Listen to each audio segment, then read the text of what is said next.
Jenga heshima yako mwenyewe ni safari ya kujitambua. Heshima yako mwenyewe haitoki kwa wengine. Huanzia na wewe mwenyewe. Je, unaweza kujisalimia kwa heshima ukijiona kwenye kioo? Kujithamini ni kujua thamani yako. Weka mipaka.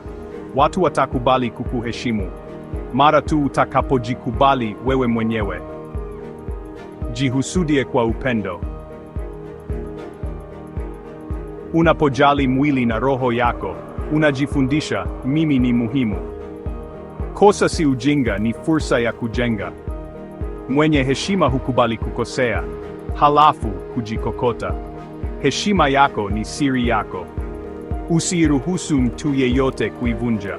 Wale wanaokuita mwenyewe watajivunia msimamo wako. Ukiheshimu nafsi yako, ulimwengu utainama kwa heshima yake. Anza sasa.